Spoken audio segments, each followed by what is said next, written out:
Salut les kids. Dieu n'est pas un gamer. Ah bon?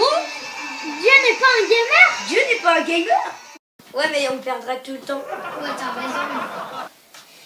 Contrairement à toi qui, lorsque tu conduis ta voiture télécommandée ou lorsque tu joues à Mario, non, Dieu n'est pas un gamer. Il ne te dit pas à gauche, à droite, stop, arrête. Il te veut libre. D'ailleurs, dans la Bible, il y a un passage, Deutéronome 30, 19, où Dieu dit qu'il veut que tu choisisses. Regardez ce que Dieu dit. J'ai mis devant toi la vie et la mort, la bénédiction et la malédiction. Choisis la vie. Tu n'es pas un jouet, tu n'es pas une voiture, tu n'es pas un personnage de jeu vidéo.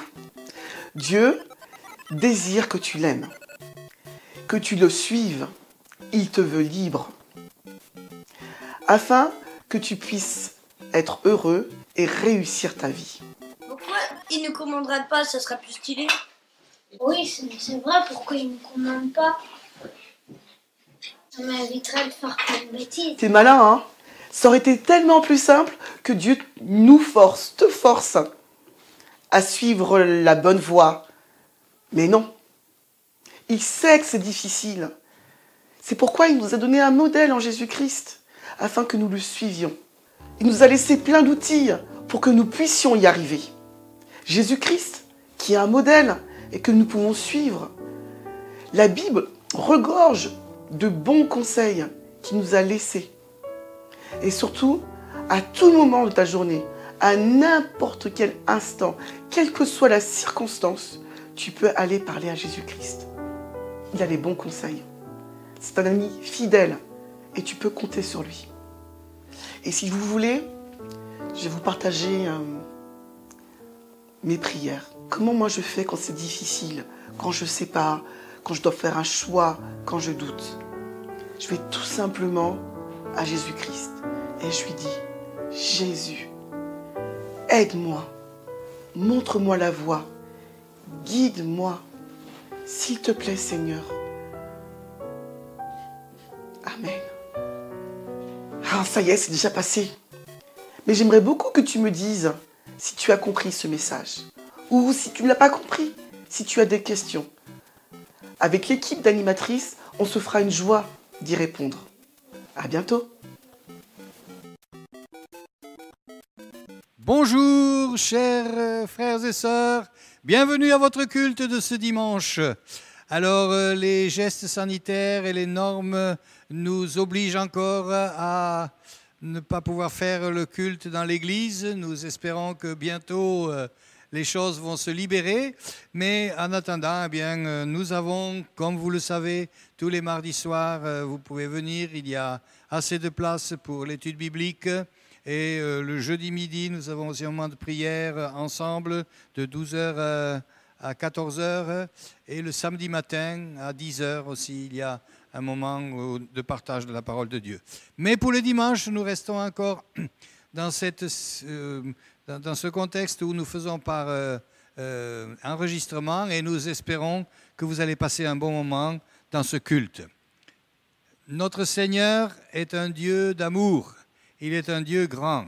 Et j'aimerais ce matin que nous lisions dans le psaume 147 pour louer le Seigneur ensemble.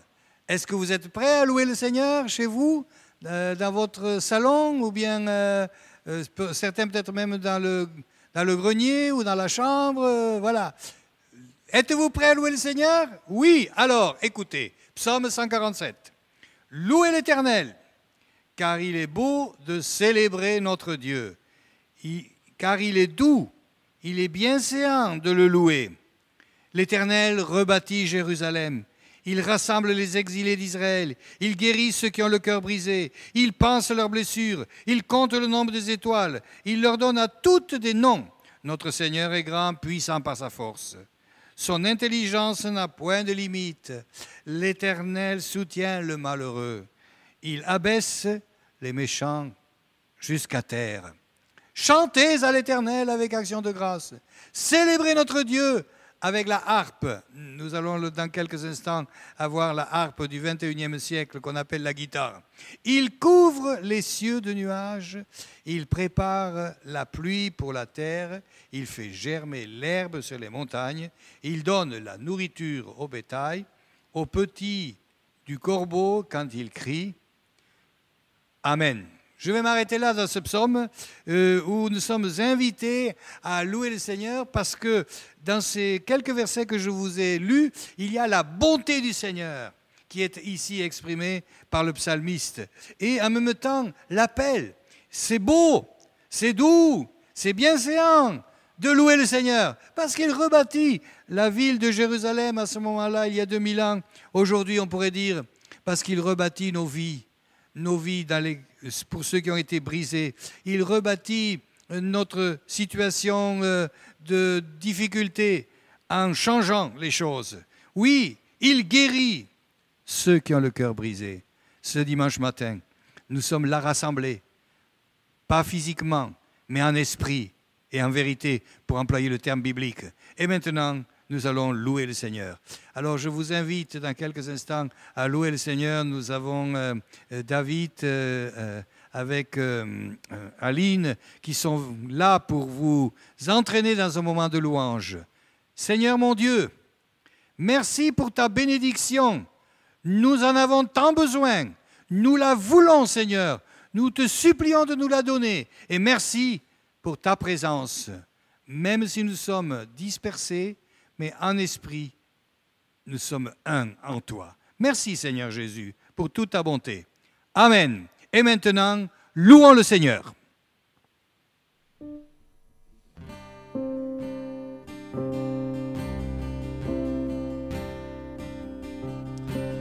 grand que les montagnes de ma vie,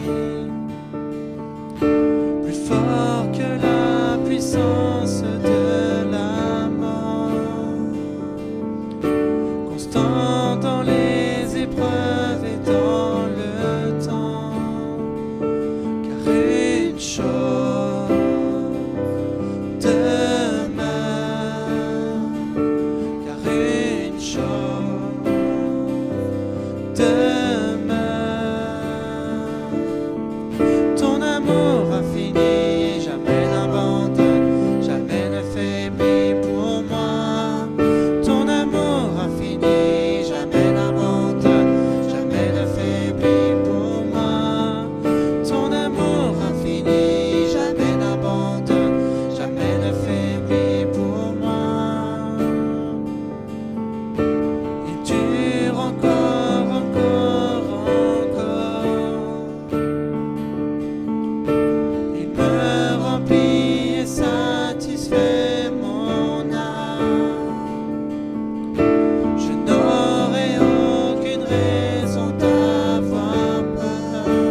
Seigneur, merci Seigneur, nous encore t'accueillir. On te dire merci Seigneur pour ta fidélité Seigneur. Merci parce que tu es présent Seigneur, tu nous bénis chaque jour Seigneur. Merci de bénir chaque personne Seigneur qui nous regarde Seigneur. Seigneur, parce que nous sommes liés d'un même esprit Seigneur, ton esprit Seigneur. Et Seigneur, on veut te bénir Seigneur, te remercier Seigneur. Nous savons que tu nous gardes Seigneur.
avec nous, Seigneur. Et tu nous bénis, Seigneur. Seigneur, dans chaque bataille, tu es avec nous, Seigneur Jésus. On veut te remercier, Seigneur, et te louer, Seigneur. Car tu es le Dieu de grâce. Seigneur Jésus.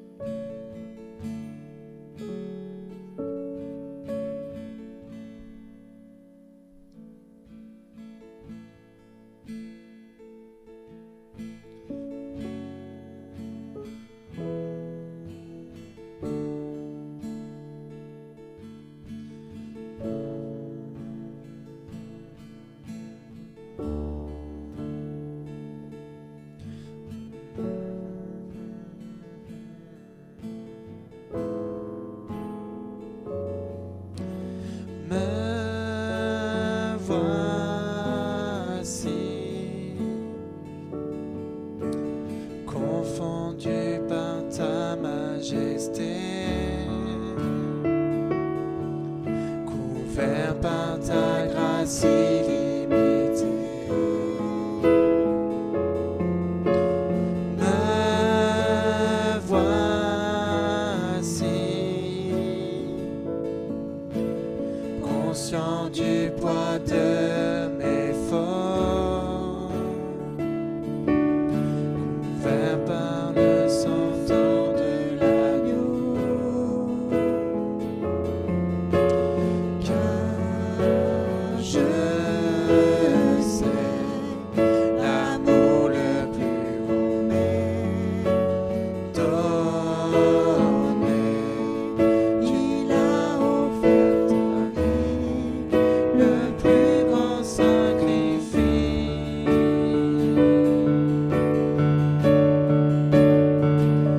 Chantons majesté,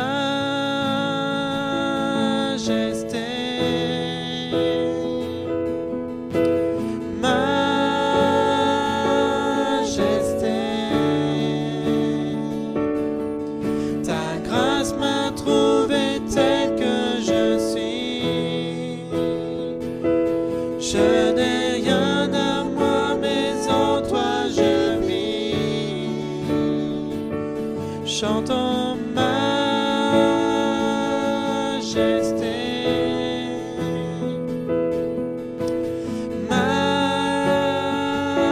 majesté. Par ton amour je suis transformé en présence de ta majesté. Chantons majesté,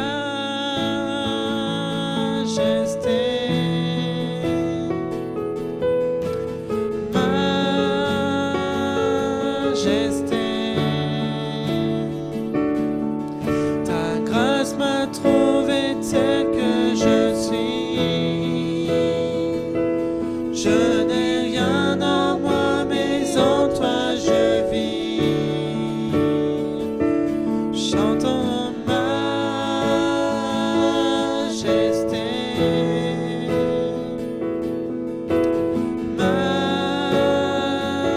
majesté. Par ton amour je suis transformé en présence de ta majesté.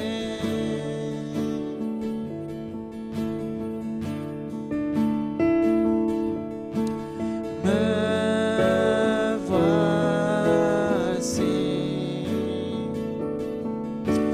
confondu par ton amour. Pardonné, je pardonne en retour. Me voici conscient d'être ton plaisir, sanctifié par le feu de ta gloire. Car je sais l'amour le plus grand m'est donné. Tu as offert ta vie, le plus grand sacrifice.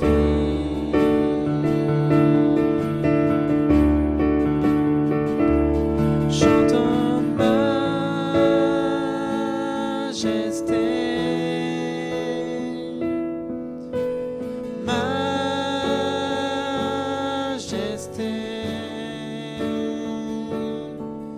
Ta grâce m'a trouvé tel que je suis.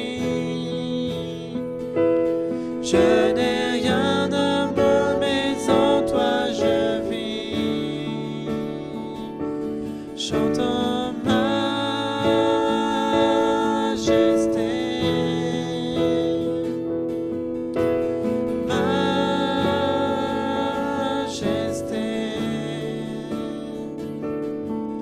Par ton amour je suis transformé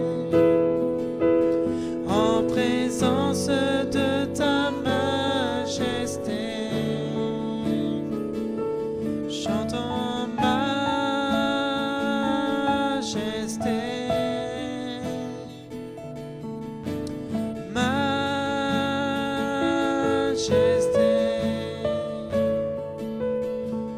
Ta grâce m'a trouvé tel que je suis. Je n'ai rien à moi, mais en toi je vis. Chantons majesté.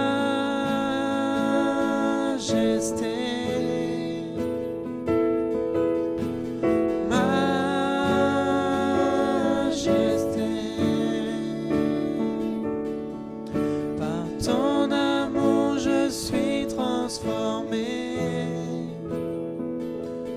en présence de ta majesté.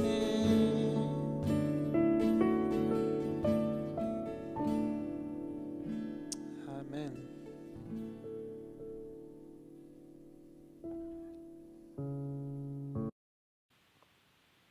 Bonjour à tous, content d'être avec vous ce dimanche pour apporter la parole de Dieu. Ce matin, j'ai un sujet qui malheureusement va peut-être pas vous plaire parce qu'on va parler des vieux démons. Vous voulez parler des vieux démons? Qui sait ce que c'est des vieux démons? Les vieux démons, d'après le dictionnaire, c'est les tendances négatives sous-jacentes susceptibles de se manifester à nouveau. Des tendances négatives sous-jacentes qui peuvent dormir mais qui sont susceptibles de se manifester à nouveau. Ça vous parle? Moi, ça ne m'a pas parlé du tout, je ne voyais pas de quoi il parlait, mais ça peut nous parler. Et le dictionnaire donne le terme, pour donner un exemple, une illustration, il dit « le réveil des vieux démons xénophobes ». Et je crois que ces derniers temps, on a vu dans l'actualité, avec l'assassinat de George Floyd, des vieux démons qui se réveillent, des vieux démons xénophobes qu'on pensait peut-être un peu enterrés, un peu loin, et qui finalement sont plus présents qu'on ne le pensait, et qui sont là d'une manière tonitruante. Ça nous a choqués, ça nous a blessés, ça nous a meurtris surtout en tant que chrétiens.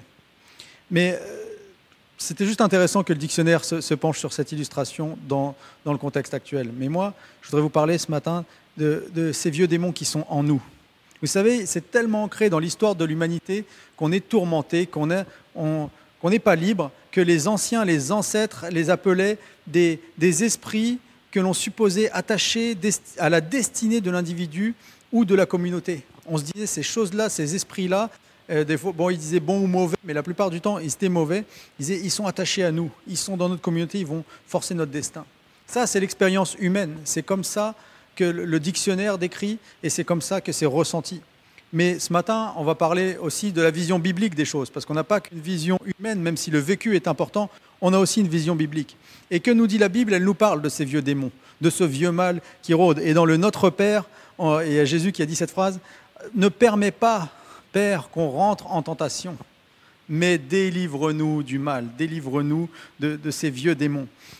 Délivre-nous de l'épreuve. » La tentation, littéralement, c'est l'épreuve. C'est quelque chose qui est difficile, qui tire à l'intérieur de nous, qui s'oppose à nous. Et il dit, Seigneur, si tu peux nous préserver d'aller face à cette tentation, mais sinon, délivre-nous du mal. Et le message de Jésus, c'est qu'il veut te délivrer. Et délivrer, c'est un terme qui est plus puissant même que enlever quelque chose. C'est quelque chose qui te secourt, qui te sort littéralement de ta condition et qui te permet d'en être libre, totalement libre. Jésus, il veut nous délivrer du péché. Ce matin, on va parler vraiment aussi de délivrance avec ces vieux démons. Jésus, il n'est pas venu nous empêcher d'être exposés. Il est venu nous apprendre et nous faire rentrer dans un chemin de délivrance. Et c'est un peu différent parce que l'arrêt de quelque chose et la délivrance, se faire ôter quelque chose, se faire délivrer de quelque chose, il y a une nuance. Imaginons que je suis alcoolique ou que j'ai une addiction à une drogue quelconque, à un produit. On peut m'enlever tout ce produit. Je n'y aurai plus accès, on dira, il ne boit plus, il ne se drogue plus. Mais est-ce que j'en suis vraiment libre? Est-ce que j'en suis vraiment libéré ou est-ce que je l'ai juste enlevé? Et Jésus ne veut pas juste nous enlever les choses, il veut nous libérer. Jésus est venu nous libérer des choses auxquelles nous sommes des fois encore exposés. À ces vieux démons qui sont sous-jacents, qui sont encore là, lui, il veut nous en délivrer. Jésus, quand il priait, il ne demandait pas qu'on soit retiré du monde. Et dans une prière qu'il a fait dans l'évangile de Jean, une prière pour ses disciples, et dans sa prière, il a même dit, je te prie d'ailleurs, cette chrétien, pour tous les chrétiens à venir, c'est-à-dire pour vous et moi aujourd'hui. Ce jour-là, Jésus priait pour vous et moi. Il a dit, Jean chapitre 17, verset 15, je ne te demande pas de les retirer du monde, mais de les préserver du diable. Ça, c'est l'idée de Dieu. On peut toujours être exposé, mais on est préservé du diable, on est préservé de ces choses négatives qui veulent nous tirer vers le bas. Il ne s'agit pas d'enlever le danger, il s'agit de nous apprendre à le maîtriser. Mais c'est vrai, il y a un mystère là-dedans. Et pourquoi ne pas enlever directement la tentation pour tout le monde? Vous l'avez vu dans la vidéo des enfants. Pourquoi ils me laissent faire n'importe quoi? Et il y a une forme de mystère là-dedans. C'est vrai, moi je pensais à ça. J'ai peur que mon enfant, quand il sort, qu'il va acheter une baguette à la boulangerie, j'ai peur qu'il se fasse écraser. Je suis toujours anxieux, je dis j'espère qu'il va faire attention. Alors qu'est-ce que je fais? Soit je lui apprends à traverser, ou alors je pourrais dire, mais si toutes les voitures disparaissaient, ce ne serait pas une solution aussi, pas mal? Et là, je sens que jeudi, les mamans vont venir à la prière pour dire « Seigneur, fais que tous les chauffards aient une crise cardiaque ». Non, je plaisante, il ne faut pas faire ça. Mais vous comprenez que Jésus ne veut pas toujours nous enlever la solution express, mais nous apprendre à être libre des choses. Et je vais prendre un exemple très concret d'un péché qui dure depuis de toute éternité. On ne date plus, le péché des pulsions sexuelles. Qu'est-ce que je fais? Vous avez le choix, soit j'apprends à prendre le contrôle de mon corps, ou soit on peut passer à une castration physique. Messieurs, ça vous tente? Jésus ne veut pas ça pour nous. D'ailleurs, je vais parler, excusez-moi, comme illustration, c'est un petit peu trash, mais je vais utiliser l'illustration de ce qu'on fait à des jeunes filles encore aujourd'hui sur la Terre. Heureusement, Dieu merci, de moins en moins, mais on pratique, il y a certaines personnes qui pratiquent l'excision. Et l'excision, c'est littéralement, on mutile une enfant, voire même des fois un bébé, contre son gré, en lui enlevant ses organes qui font sa féminité, qui feront son plaisir, qui feront son bien-être, au prix de sa future sainteté. On dit, on va t'enlever ça, comme ça plus tard. Toi, tu seras une femme sainte, tu n'iras pas voir à droite à gauche, comme on dit dans le jargon, dans la fornication. Ça, c'est les méthodes des hommes. C'est comme ça que les hommes accèdent à la sanctification. C'est comme ça que les hommes chassent les vieux démons, en allant faire une atrocité à l'intérieur du corps. Mais Jésus est carrément opposé à ce genre de concept. Ça ne lui correspond même pas, il ne comprend même pas l'idée. J'ai une bonne nouvelle pour vous, notre Dieu est contre l'excision. Ce n'est pas sa politique, ce n'est pas son plan, et ce n'est pas comme ça qu'il veut nous sortir des histoires de péché ou des histoires de vieux démons. Si Dieu a choisi d'envoyer Jésus sur terre, c'est pour nous libérer de l'emprise du péché. S'il a choisi de nous donner le Saint-Esprit, c'est pour que nous réussissions à avoir les clés en main de la réussite, c'est-à-dire tu vas être capable en collaboration avec lui. C'est parce qu'il nous aime plus qu'il ne déteste le péché que l'on commet. Jésus, le plan de Dieu est conçu par un Dieu qui nous aime plus que le péché, qui ne peut détester le péché que l'on commet. Dieu t'aime plus que tout. Ce matin, je crois qu'il y en a qui ont besoin d'entendre que le Dieu saint, le Dieu tout-puissant, le Dieu qui est parfait veut te dire « Il n'y a rien de comparable à la taille de mon amour pour toi.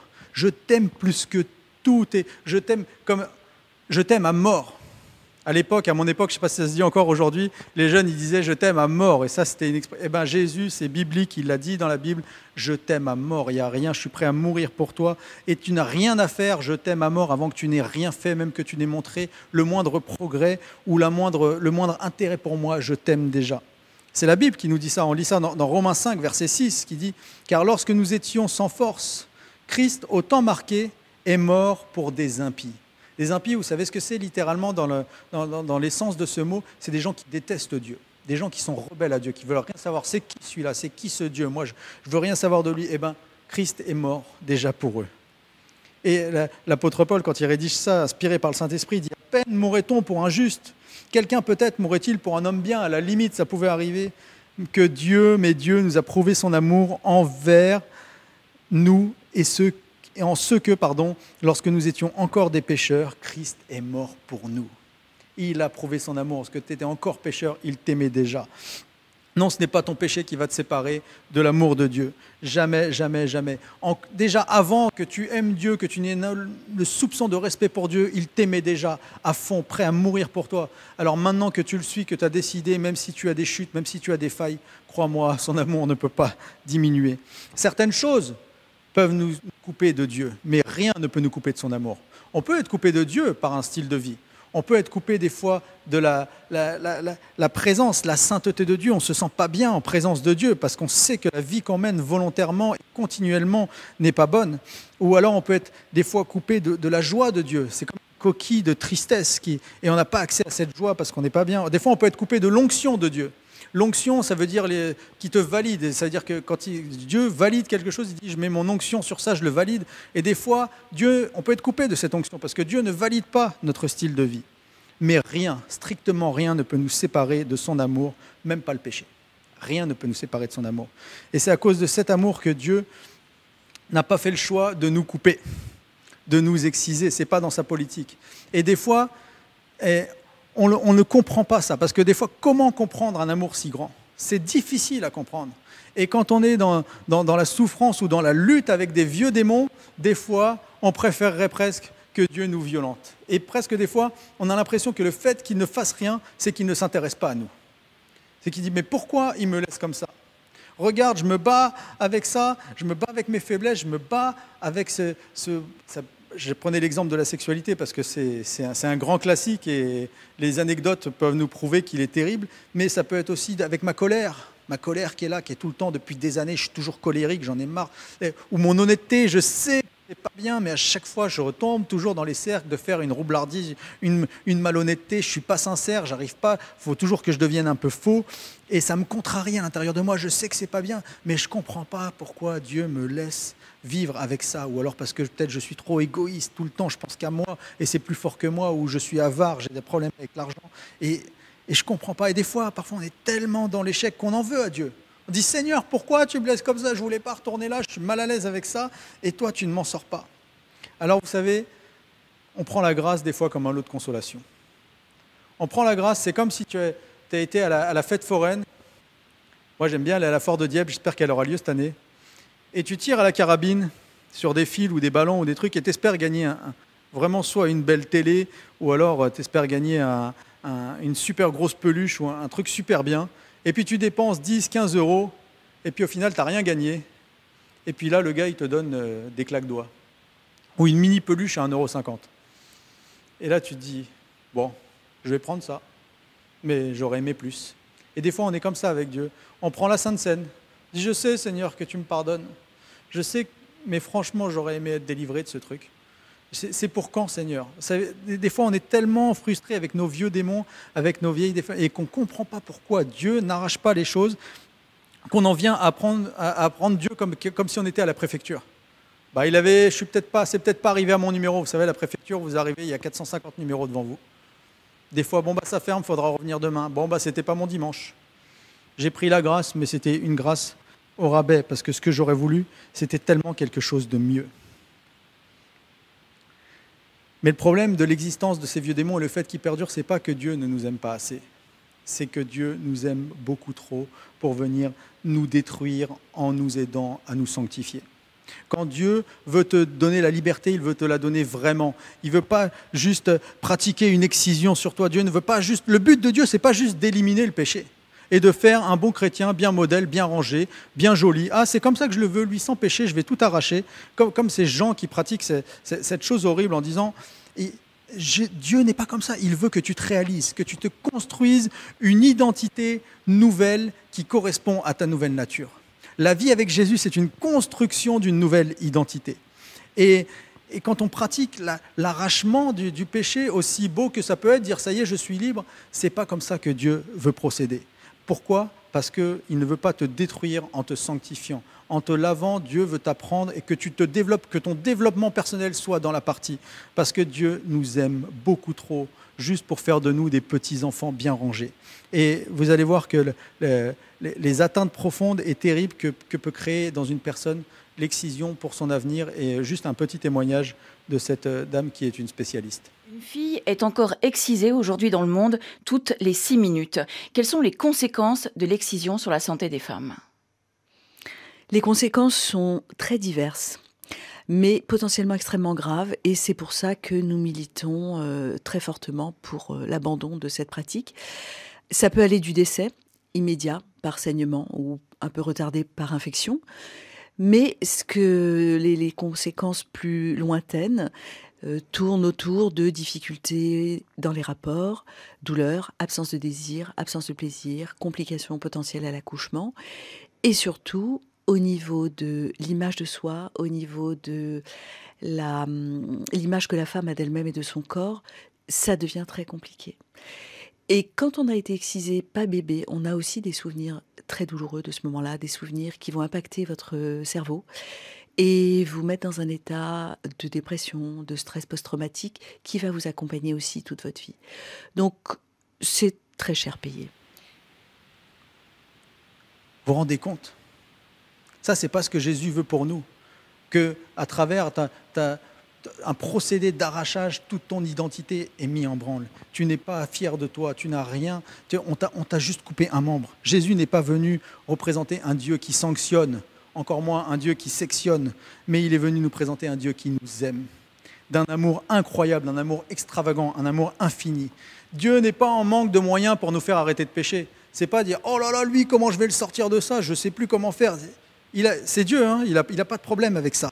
Mais il est en surplus d'amour. Il a assez d'amour pour te remettre en terre, pour te pardonner. La croix est assez puissante pour te reconstruire, pour encore aspirer ton péché, pour encore aspirer une énième fois ton vieux démon, mais afin que ce soit toi avec lui qui y arrive, afin que ce soit un travail d'équipe, pas juste le bon plaisir d'un Dieu qui n'a aucun sentiment. Le Saint-Esprit est venu pour te donner l'occasion de surmonter le péché, mais pas d'éliminer ton bien-être et ton plaisir de vivre. Et dans Jean 10,10, on a la description de qui est Jésus et de qui est l'ennemi. Parce que ça, c'est les méthodes de l'ennemi. Les méthodes qui détruisent, c'est les méthodes de l'ennemi. Il dit, le voleur vient seulement pour voler, pour tuer et pour détruire. Lui, c'est ses manières de procéder. Il s'en fout, il peut t'arracher des trucs. Si tu es malheureux, il s'en fout. Mais moi, dit Jésus, je suis venu afin que les hommes aient la vie, et pas juste la vie, une vie abondante, une vie en abondance. Jésus, son plan parfait, c'est pas juste de te rendre saint et pur, mais c'est de t'emmener sur un chemin de vie abondante.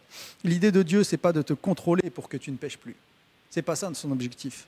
Son idée, c'est de te rendre librement capable de résister au mal, sans te priver de profiter de la vie. Ça s'appelle être délivré. Ça, c'est la délivrance que Jésus nous propose. Et je dois dire que souvent, malheureusement, à l'Église, des fois, on le comprend mal. On fait la guerre au péché, alors qu'on est là pour découvrir le bonheur de vivre libre. Et quand on vient au Seigneur, la conquête, c'est une conquête de bonheur. Comment vivre cette liberté? Ce n'est pas une guerre contre tous les péchés qui peuvent exister. Et des fois, on s'y perd. La vérité, quand on est chrétien, on connaît la loi de Dieu et la loi peut prendre trop de place. Mais la vérité n'est pas là pour te rendre quelqu'un de soumis. La vérité est là pour te rendre quelqu'un de libre. Il dit la vérité vous rendra libre. Son but, c'est pas de nous faire vivre constamment avec le but de Dieu, c'est pas de nous faire vivre constamment avec un stress du péché. Maintenant, tu es chrétien, maintenant, tu as intérêt de plus pécher et tu vas vivre en stress. Vous savez, ça me rappelait quand on était confinés. Qui se rappelle des attestations? Il fallait remplir une attestation et là, tu es en stress, tu arrives dehors, tu dis attends, est-ce que j'ai bien mis l'heure? Et quelle heure il est? Est-ce que j'ai raté une minute? Tu es en panique, tu n'en peux plus. Mais ça, c'est pas le but de Dieu. Le but de Dieu, c'est que tu vives libre. Moi, quand le confinement s'est arrêté et qu'on pouvait sortir sans attestation, c'était waouh, j'ai respiré. J'ai dit c'est bon, je suis cool, je suis tranquille. Et c'est pas pour ça que je suis devenu imprudent. J'ai continué à me laver les mains. J'ai continué à éternuer dans mon coude, à faire attention. On continue à mettre des masques à l'église, à garder la distanciation. On n'est pas insensé. Mais le but, ce n'est pas de vivre avec un stress permanent. On va finir avec une histoire qui illustre parfaitement cette scène. On va faire un live avec Jésus. Ça vous dit, en ce moment, on voit beaucoup de lives sur YouTube. Et là, on va faire un live directement avec Jésus. Vous savez pourquoi on peut faire un live avec Jésus? Parce que la parole de Dieu est intemporelle. Donc, ce qui s'est passé il y a 2000 ans, une histoire avec Jésus, c'est comme si elle était devant vos yeux aujourd'hui. Jean 8, 3. C'est l'histoire de la femme adultère. Tout à coup, les spécialistes de la loi et les pharisiens traînèrent devant lui une femme qui avait été prise en flagrant délit d'adultère. Ils la firent avancer dans la foule et la placèrent bien en vue devant Jésus. Jésus va faire un face-à-face avec le péché et regardez comment il va agir. Jésus en tête-à-tête avec le péché. Au passage, ces messieurs très courageux ont pris un flagrant délit, ils ont ramené que la femme. Mais ça, c'est un truc d'homme, vous ne pouvez pas comprendre, mesdames. Messieurs, c'est la fête des pères, c'est pas aujourd'hui, c'est la semaine prochaine. On n'est pas courageux pour un sou. Maître, lui dirent-ils, cette femme a commis un adultère. Elle a été prise sur le fait. Ils ne se dégonflent pas en plus, ils redisent. Or, dans la loi de Moïse, que nous respectons, Moïse nous a ordonné de lapider des femmes de ce genre. Toi, quel est ton jugement sur ce cas? Jésus, c'est quoi? T'en penses quoi là? On a un vrai péché devant toi là. Et il y a une loi. En lui posant cette question, il voulait lui tendre un piège dans l'espoir de trouver quelques prétextes pour l'accuser. Mais Jésus se baissa et se mit à écrire du doigt sur le sol. Juste entre parenthèses, là, Jésus, il n'est pas en train de devenir fou, il n'est pas en train de péter un câble. C'était une tradition que les Bédouins avaient quand il y avait un marché. On pouvait écrire les calculs dans le sable. Quand il y avait une histoire, une anecdote, on faisait des illustrations et on les écrivait par terre et ça donnait une image aux personnes qui étaient autour. On ne sait pas ce que Jésus écrivait, mais en tout cas, il avait un calcul à faire. Il a dit « Ok, péché, loi de Moïse ». Eux, ils insistaient, répétant leurs questions. Alors il se releva et leur dit « Ok, que celui d'entre vous qui n'a jamais péché, lui jette la première pierre. » Puis il se baissa de nouveau et se remit à écrire sur le sol. Après avoir entendu ces paroles, ils s'esquivèrent l'un après l'autre, à commencer par les plus âgés, laissant finalement Jésus seul avec la femme qui était restée au milieu de la cour du temple. Jésus a trouvé la parade pour leur vice, et il a fait partir un par un du plus âgé, celui qui a le plus de péchés, celui qui a le plus de vieux démons, qui a les vieux démons depuis le plus longtemps, sont partis dans l'ordre du plus vieux au plus jeune, et Jésus continue le face-à-face avec le péché, face à ceux qui condamnent, et maintenant face à la femme. Et là, qu'est-ce qui va se passer? Jésus leva la tête et lui dit « Eh bien, où sont donc passés tes accusateurs? Personne ne t'a condamné ?» Moi, c'est ce que j'aime personnellement dans notre Jésus, c'est qu'en plus, il a une forme d'humour. Il dit « Ils sont où? Ils sont tous partis ?» Imaginez-vous la scène, il n'y a plus personne pour te condamner? Personne, Seigneur, lui répondit-elle. Personne, Seigneur, lui répondit-elle, l'appelle Seigneur. Alors Jésus reprit, eh bien, je ne te condamne pas non plus. Va, mais désormais, ne pêche plus. Je ne te condamne pas, mais va et ne pêche plus. C'est toute la pensée du Fils de Dieu qui est dans ces mots. Je ne te condamne pas, mais va et ne pêche plus. Que fait Jésus? Il ne condamne pas la femme qui a commis l'adultère. En face à face, il a le péché, il a les preuves du péché, il ne condamne pas. Je suis désolé s'il y a des lanceurs de pierres qui regardent cette vidéo, vous ne ferez pas affaire avec Jésus. Mais attention à ne pas manquer la conclusion, parce qu'elle est grandiose. Parce que même si la grâce ne nous jette pas la pierre, elle ne banalise pas le péché. Je ne te condamne pas, mais va et ne pêche plus. Le péché n'est pas quelque chose de bon, le péché n'est pas quelque chose qu'on peut cacher, qu'on peut garder sous-jacent comme ça, comme si de rien n'était. Le péché est quelque chose de mauvais. Si Jésus lui-même lui dit ne refais plus ça, c'est que ce n'est pas bien. Ne pas condamner, ne pas jeter des pierres, ne veut pas dire accepter. Le péché c'est mal, le péché n'est pas souhaitable pour personne. C'est mauvais. Regardez où a emmené le péché. Il a emmené cette femme au bord de se faire lapider. J'aime comment le disciple Jean, qui est un poète d'une finesse légendaire, parle du péché. Regardez quand Jean écrit une lettre à des chrétiens, regardez comment il leur parle du péché. 1 Jean, chapitre 3, verset 8. « Celui qui pêche est du diable, car le diable pêche dès le commencement. Le Fils de Dieu apparut afin de détruire les œuvres du diable. » Ça, c'est du bon travail pastoral. On va faire comme ça maintenant à Nouvelle Vie. Quand vous allez venir nous voir, on va dire hop, hop, hop, hop, hop, tu pêches, t'es du diable. Parce que le péché, c'est mal.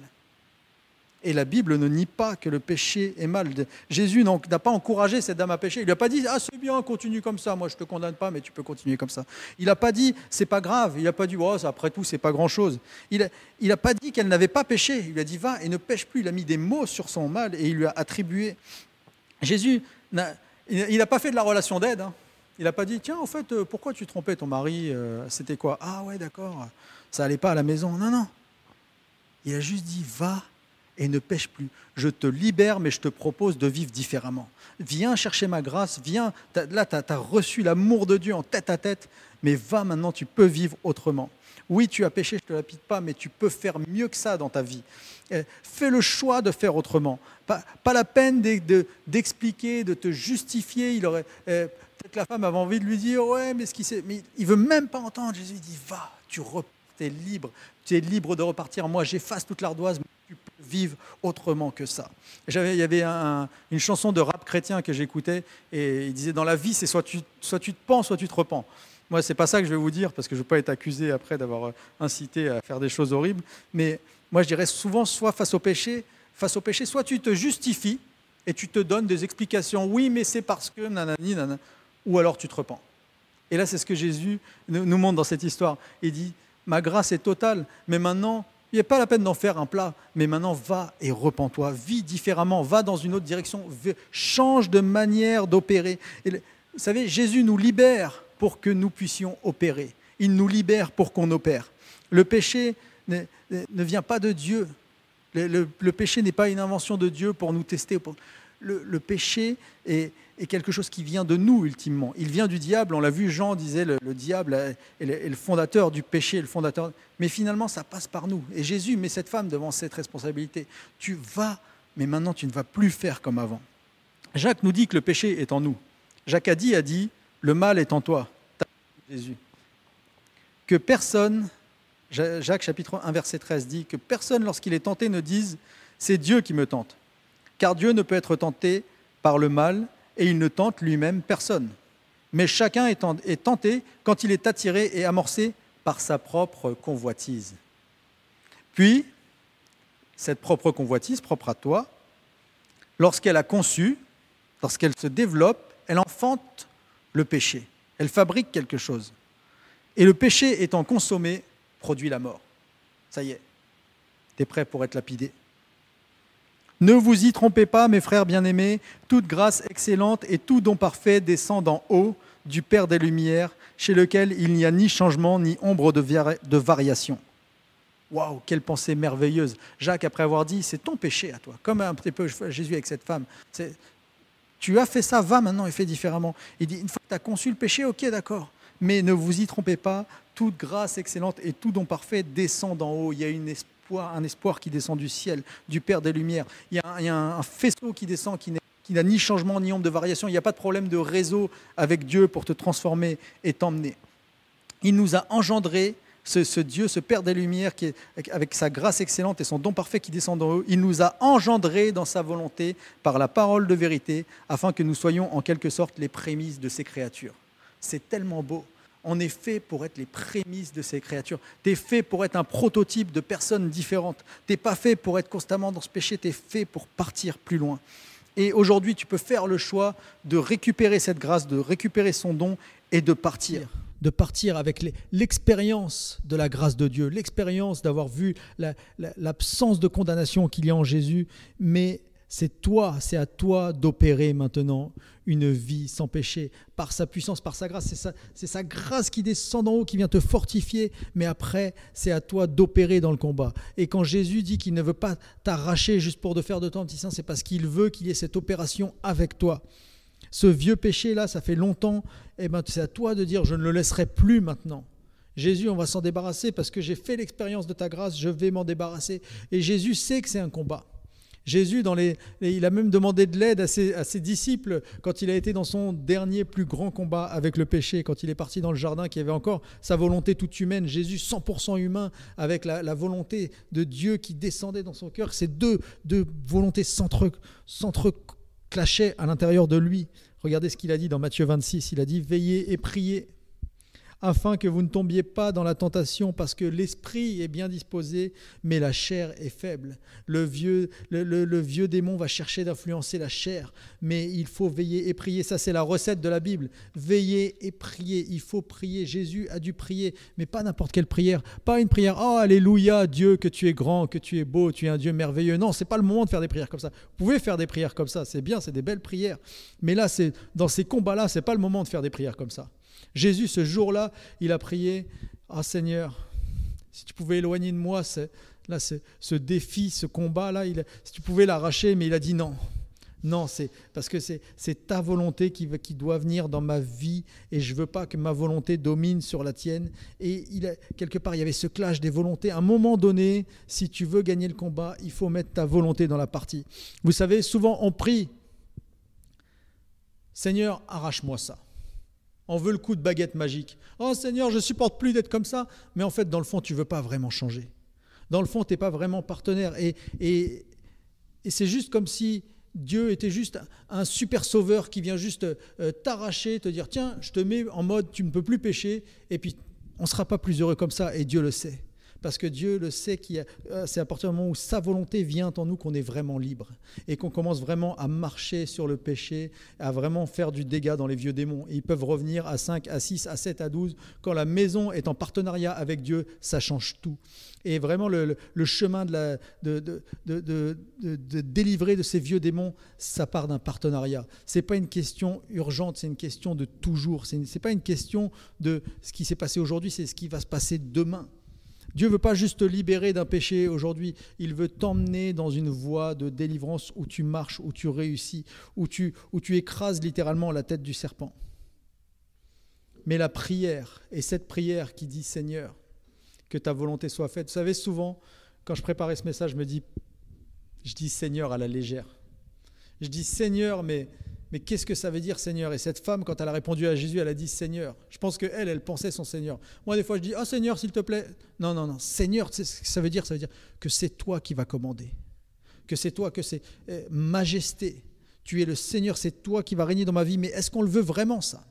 Et ce matin, je voudrais vraiment vous encourager à recevoir ce message en disant Seigneur, je veux ta volonté. Et ce n'est pas toujours facile. Si ce n'était pas facile pour Jésus, ça ne sera pas facile pour nous.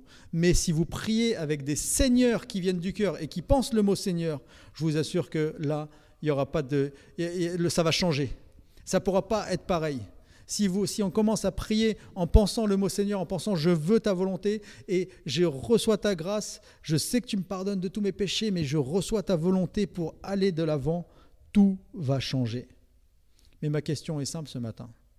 Veux-tu changer? Veux-tu vraiment le changement? Si c'est le cas, tu peux prier comme Jésus et dire Seigneur, que ta volonté se fasse dans ma vie en pensant vraiment les mots.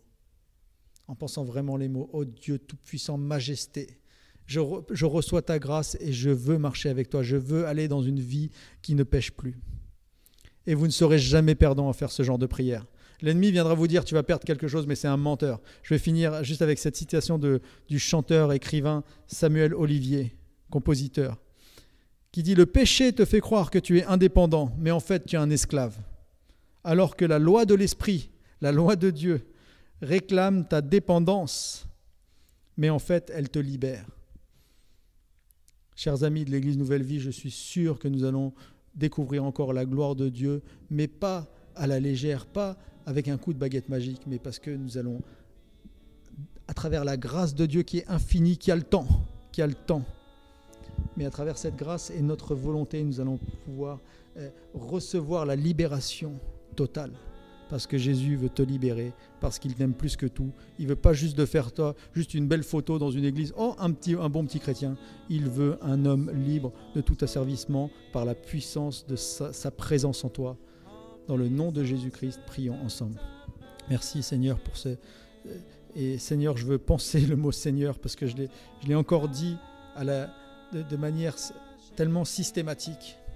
Je te prie pour que nous puissions être une église qui va te dire majesté, mais en pensant ce que nous disions, en laissant ta présence gracieuse, ce qui vient d'en haut, là, qui n'est pas influencé par quoi que ce soit, de quel on ne peut pas être coupé, qui est sans ombre de variation, venir à l'intérieur de nous, à l'intérieur de mon cœur, afin que ma vie puisse être un chemin où je suis délivré du péché. Merci parce que je reçois ta grâce et je reçois aussi tes paroles.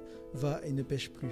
Et ce matin, je veux te répondre, Seigneur, et je suis sûr que devant nos écrans, plusieurs veulent te dire aussi, sois Seigneur dans mes problèmes. Et je crois et je proclame que cette prière aura un effet radical et que des vieux démons vont passer un sale quart d'heure et une sale année et une sale saison et un sale été à travers toutes les personnes qui reçoivent ta parole comme tu l'as donnée. Dans le nom de Jésus-Christ. Amen.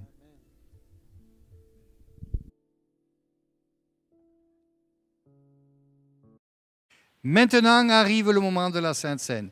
Alors, si vous ne l'avez pas encore préparé, je vous invite à aller chercher un morceau de pain et puis après, si vous avez une goutte de vin, mais un jus de fruits fait aussi l'affaire. Et nous allons ensemble maintenant communier devant le Seigneur. Alors, je voudrais lire un texte que nous pouvons lire dans l'Évangile de Jean au chapitre 6. C'est un texte que propose la carte de lecture biblique. Et nous avons ici Jésus qui parle. Dans ce Jean 6, c'est un grand message de Jésus qui a eu un impact très fort. Les uns ont été contents de ce message, d'autres ont eu de la peine à le comprendre, et nous les comprenons. Voici ce que dit Jésus. Verset 49 de Jean 6. « Vos pères ont mangé la manne dans le désert et ils sont morts. C'est ici le pain qui descend du ciel, afin que celui qui en mange ne meure point. Je suis le pain vivant qui est descendu du ciel. Si quelqu'un mange de ce pain, il vivra éternellement. Et le pain que je donnerai, c'est ma chair que je donnerai, pour la vie du monde. » Là-dessus, les Juifs discutaient entre eux, disant « Comment peut-il nous donner sa chair à manger ?» Jésus leur dit « En vérité, je vous le dis, si vous ne mangez la chair du Fils de l'homme et si vous ne buvez son sang, vous n'avez point la vie en vous-même. Celui qui mange ma chair et qui boit mon sang a la vie éternelle, et je le ressusciterai au dernier jour. Car ma chair est vraiment une nourriture, mon sang vraiment un breuvage. Celui qui mange ma chair et qui boit mon sang demeure en moi, et je demeure en lui. » Alors ici, nous avons ce passage où Jésus fait allusion à la crucifixion et en disant « Je suis le pain de vie ». Et il prend l'image de la manne qui venait du ciel et qui a nourri le peuple et il dit maintenant « Moi je suis maintenant le pain de vie ». La manne que vous avez mangée, c'est une chose, mais maintenant, moi, je vais donner mon corps, je vais donner mon sang, et en vous l'appropriant, Jésus va dire jusqu'à manger son corps. Alors, ici, nous voyons que les auditeurs ont eu de la peine à comprendre ce que Jésus a dit, et ça, c'est encore le cas aujourd'hui, lorsqu'on analyse le pain et le vin. Je parlais cette semaine avec un prêtre qui est à la retraite dans l'Église catholique à côté. Nous avons justement parlé de ça. Les théologiens n'ont pas encore réussi à complètement expliquer ce mystère, parce qu'il y a quelque chose dans la communion de très profond. Et certes, dans les différentes théologies, les uns y voient que le Seigneur est venu dedans. Nous pensons que ça ressemble trop à un fétichisme. Nous pensons qu'effectivement, c'est par la foi, c'est par la présence du Seigneur. Quand nous, maintenant, nous allons communier à ce pain en croyant ce que Jésus a fait pour nous, eh bien, en croyant cela, ce morceau de pain devient vraiment le corps du Christ. Et Jésus, lorsqu'il a institué la Sainte Seine, il nous a dit, il a pris un pain, il le rompit et le donna à ses disciples en disant « Prenez et mangez, ceci est mon corps ». Même après le repas, il prit la coupe et il dit « Ceci est mon sang, prenez et buvez ». Et maintenant, chers frères et sœurs, je vous invite à communier à ce moment, non pas avec une potion magique, quelque chose qui serait jaune, mais en prenant ce morceau de pain, vous dites, et que vous dites « Seigneur, je te remercie parce que tu as donné ton corps en sacrifice pour mes péchés. Seigneur, je te remercie parce que mon sang, ton sang, a coulé pour que je sois purifié. En faisant cela, eh bien, je vous dis, chers frères et sœurs, que le Seigneur va vous pardonner vos péchés et vous laver de toute iniquité. Alors maintenant, prenons le pain et disons, merci Seigneur de me pardonner mes péchés.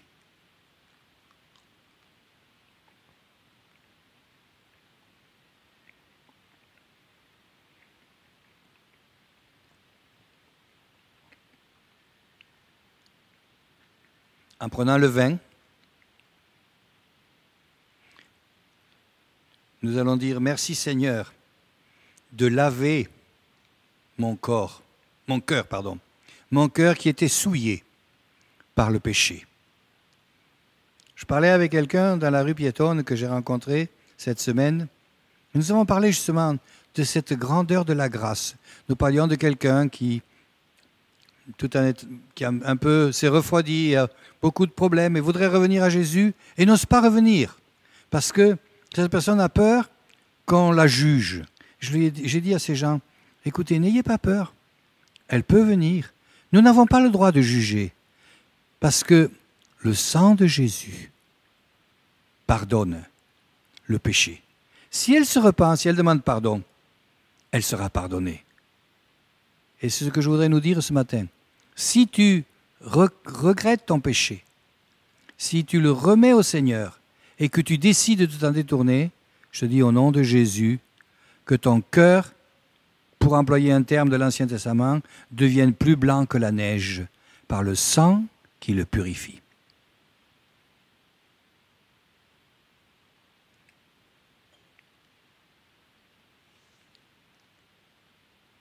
Merci Seigneur, parce que maintenant, chacune de mes sœurs et chacun de mes frères derrière son écran, qui a fait cet acte de se rapprocher de toi en disant « Merci pour le pardon de mon péché. Merci pour la purification de mon péché. Merci parce que tu le fais. » Et je déclare au nom de Jésus, chaque personne qui aura dit « Pardon, Seigneur » est maintenant pardonnée. Chaque personne qui aura dit « Seigneur, purifie mon cœur » est maintenant purifiée par le sang, par le nom de Jésus, au travers du sacrifice de la croix. Amen. Voilà, chers frères et sœurs, nous arrivons à la fin de ce culte. Alors, je voudrais encore ici vous remercier au nom de la trésorière. Un grand nombre parmi vous ont été fidèles, pas tous, mais un grand nombre. Et nous avons pu, grâce à cela, honorer les factures qui sont arrivées.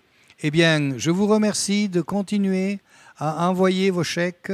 12 rue Lu Fromager, quelqu'un l'a envoyé d'ailleurs ici, 23 avenue Jean Jaurès, c'est arrivé aussi. Et sinon, vous pouvez faire un virement. Et merci, parce que grâce à vous, l'Église peut honorer ses factures, peut payer ce qu'elle doit. Et ça, c'est l'honneur de l'Église. Et je vous en remercie, parce que c'est grâce à vous, à nous tous, qui ont été fidèles. Que Dieu vous bénisse et surtout qu'il vous rende au centuple, pour employer un terme biblique. Et nous savons que chaque fois que nous donnons une offrande, nous semons la bénédiction pour l'avenir. Que le Seigneur vous bénisse et vous garde. Et maintenant, j'aimerais dire que l'amour de notre Seigneur Jésus-Christ, la grâce du Père et la communion dans le Saint-Esprit demeurent sur nous tous, maintenant et à jamais. Amen. Bon dimanche et que Dieu vous bénisse. Mardi soir, n'oubliez pas l'étude biblique, soit physiquement ici, soit vous l'aurez le mercredi matin sur YouTube. Que Dieu vous bénisse. Au revoir.